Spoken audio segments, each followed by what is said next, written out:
सबों को नमस्कार। आज पहुंचा हूं मैं उस धरा पे जिससे हमारे इस ज़िला का नाम, जनपद का नाम बिलासपुर पड़ा। ये महर्षि वेद व्यास की ये तपोस्थली जो व्यास गुफा के नाम से जानी जाती है। और सामने जो आप मूर्ति देख पा रहे हैं विराजमान, हमारे व्यास जी की ये साक्षात प्रतिमा, ये धरोहर है ये बिलासपुर ज़िला की। और व्यासपुर नाम इस ज़िले का होना चाहिए था, जो शायद राजनीति की भेंट चढ़ गया। वैसे हमारे यहाँ कई एनजीओ ने, कई संस्था ने कोशिश की कि बिलासपुर का नाम बदलकर व्यासपुर किया जाए। प्रयास अभी जारी हैं। और इसके बाद मैं आपको बताऊंगा वो गुफा जो ऋषि मार्कंडे की उस तलहटी पे मिलती थी। सुना है कि यहाँ से वेद व्यास ऋषि पैदल स्नान करने के लिए मार्कंडे जाया करते थे। और ये गुफा का ये द्वार जो अभी बंद है, हमारे यहाँ पुजारी बैठे हैं, मैंने उनसे बात की, इन्होंने बताया कि हाँ दिखाएंगे आपको, खोलेंगे इस द्वार को। ये क्लोजअप महर्षि वेद व्यास जी का देख पा रहे हैं आप। अब यहाँ में जो सेवायत हैं राजपाल जी, अब मैं उनसे थोड़ा जानना चाहूँगा इस विषय में, और आपको भी मैं तभी बता पाऊँगा कुछ अगर मैं इनसे जानूँगा। ये राजपाल जी नमस्कार। नमस्कार जी।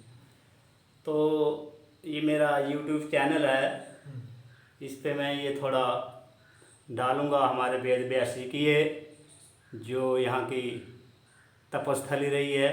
हाँ जी। तो अब आप इसमें सेवायत, आप सेवा करते हैं यहाँ से। हाँ जी। आप यहीं के रहने वाले हैं? जी। दियारा सेक्टर या? दियारा सेक्टर। दियारा सेक्टर। आप कितने सालों से ये देख रहे हैं यहाँ? मैं तो बचपन से ही आता हूँ। बचपन से ही?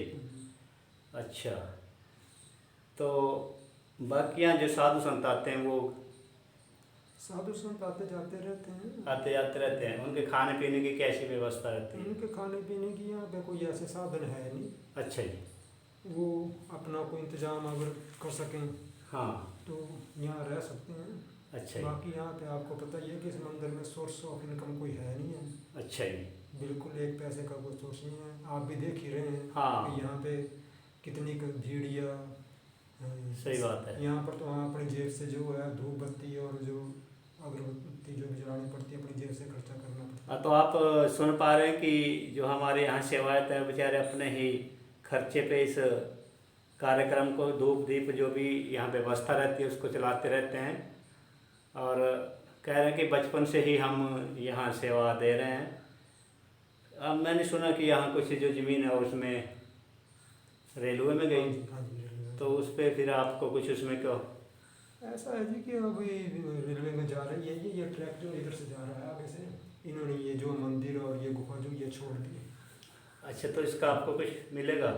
अभी देखते हैं जी, अभी कोई डिसाइड नहीं है। अब जब मिलेगा तब कह सकते हैं इसके बारे में। नहीं सुना कि अभी जो आगे वाले गाँव में पैसे मिल गए, तो यहाँ नहीं मिला पीछे? नहीं, इन्होंने 2-4 दिन पहले की जो अखबार थी उसमें जो डिटेल आई थी वो तो ये थी कि खैरियाँ लूनू और जो बदियात जो है वहाँ पर जो 86 लाख रुपए भी का हिसाब से जो है, और पीछे जो मंडी मारमा वगैरह जो गांव है उनको 45-46 लाख रुपए दे रहे हैं जी।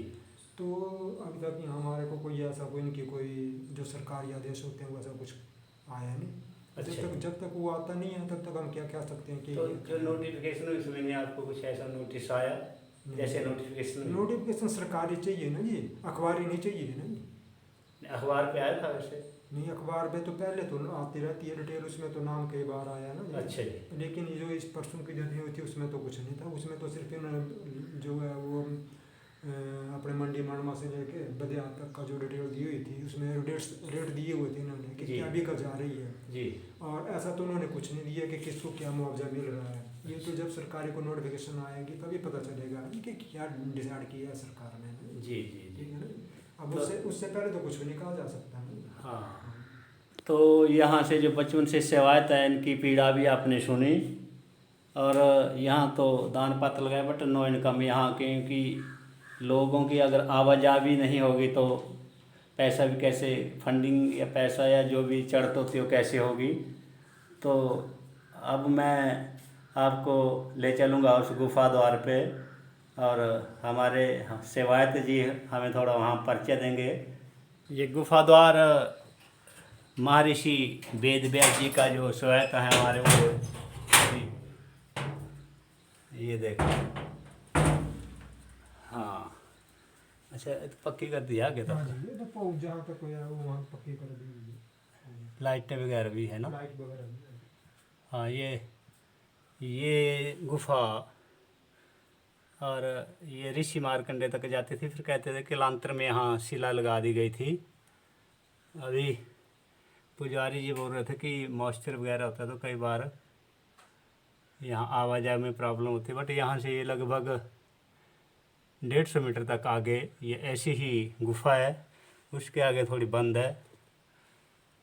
और ये देख लो, ये ऋषि वेद व्यास जी की तपोस्थली, और ये छोटी सी यहाँ बैठने के लिए जगह, ये अभी देख पा रहे हैं आप। ये हमारे लिए बड़ी खुशी की और गर्व की बात है कि हमारे सेवायत बेचारे अपने ही सेवा से लगे हैं बचपन से, और इस परंपरा को, इस धरोहर को इन्होंने जीवित रखा है। इनका बहुत बहुत आभार और कोटि कोटि नमन इनको कि ये अपना समय देकर सुबह शाम यहाँ सेवा करते हैं। और यहाँ से ये देख पा रहे हैं आप सीढ़ियाँ, यहाँ थोड़ा रूम बना है, एक कमरा है ऊपर, इधर भी ये देखो, ये बिलासपुर की धरोहर।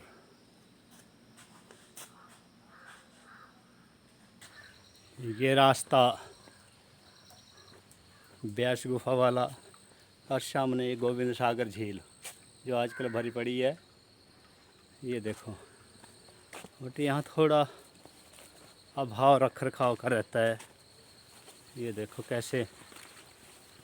चलो, जिन्होंने बेचारों ये सामने वाला इलाका जहाँ से 4 लेन गुजर रही है, ऋषिकेश वाला ये एरिया, ये देखो बहुत सुंदर ये नज़ारा इस व्यास गुफा का, व्यासपुर। ऐसे ये रास्ता यहाँ से, और यहाँ झाड़ियों ऊपर से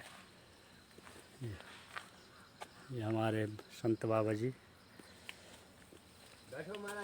अच्छा जी, अच्छा।